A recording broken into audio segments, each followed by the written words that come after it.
and welcome to the Coach's Corner with Sharea and Sherry. We are talking self-inventory and self-reflection to gain insight. And we're going to give you 3 ways that you can deal with that area. Let's go. All right. So the first thing is that you want to identify your areas of concern. And so this is going to take you taking the time to look at yourself, look at your thought patterns, to look at how you engage the people around you, to determine if you're happy with the way that you are navigating life. And if not, then you have to identify what areas are needed when it comes to you changing and growing and being able to engage yourself and also the people around you in a better and healthier way. All right. So when we talk areas, let's make it some areas that are very clear. Some examples I would think would be our interpersonal skills, how we interact with others, as Sherry was saying. Some areas would be our self-love or self-esteem. How do we deal with taking care of ourselves or seeing ourselves? Another area might be our financial literacy or ability to do things right financially. And I don't want to say right or wrong because that's kind of a value system.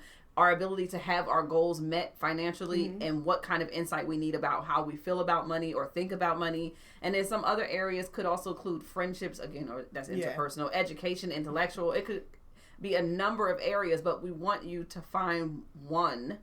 Yes. Remember, we talked about this in the goal setting. We want you to find one to start with so that you can do the next step, which is to now take some action. And so with that, you have to identify the resources you're going to need first before you take action. And so identifying the resources that you need, this may involve talking to a friend in order to have accountability.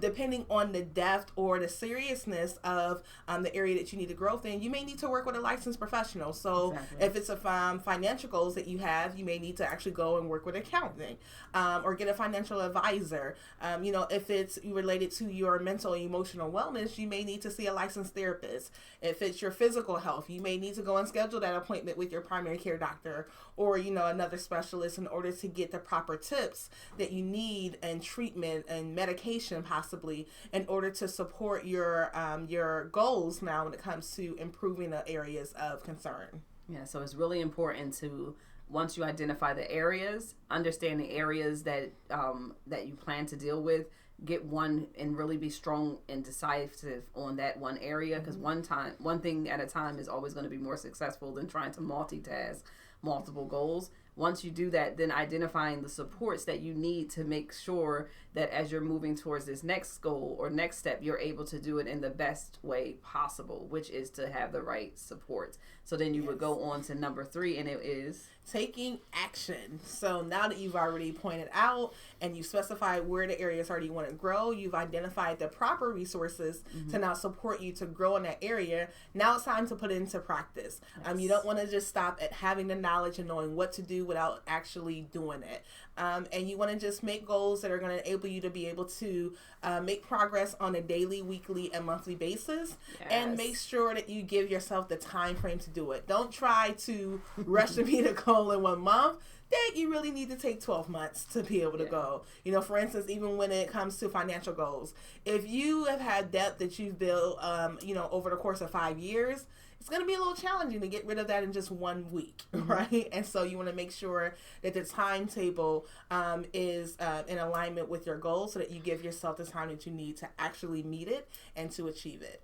All right. So you're really reflecting on how do I take action that is realistic? And when we talked about going back to the SMART goal again, when we think about that realistic part, really how realistic, but what action steps can I take to move forward towards my goals that are realistic to where I am financially, if that's where area we're working on, where I am physically, if that's the area I'm working on, and where I am emotionally, and if that's the area I'm working on. Being able to really identify, after gaining the knowledge of who's supposed to be your support, what steps can I actually take that is realistic for me to be able to achieve that change in a specific area that I've gained insight in. And so I feel like when we talk about self-reflection or self-inventory, people will get so caught up on what's wrong or right with them that we want to make sure that you are balancing that ability to care for yourself during this time and change. So not beating yourself up, not trying to make yourself feel worse about areas that you're trying to improve,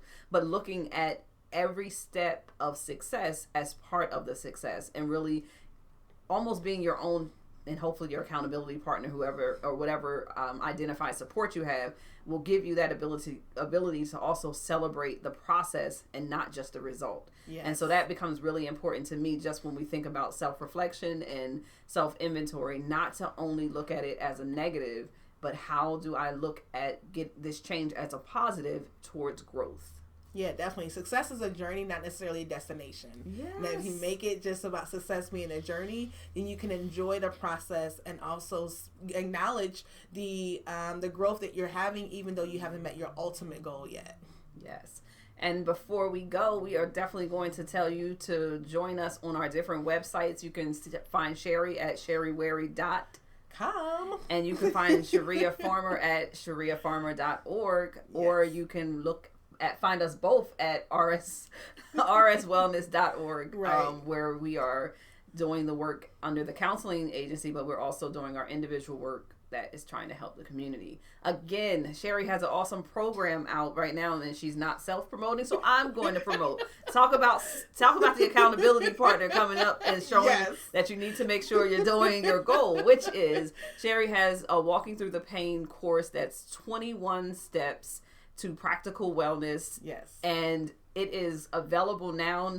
I am so sorry you guys missed the month-long discount, because now it's at its normal price. You guys, I think it is totally worth every cent. So go out, check it out. You can find it on her website. You can find it on mine, and you can find it on. We will make sure you can find it. Right? We'll put a link and to I it. will make sure to actually make sure our information is below, for you guys to at least get to both of our websites as well. All right, you guys, take care. And be well. All right.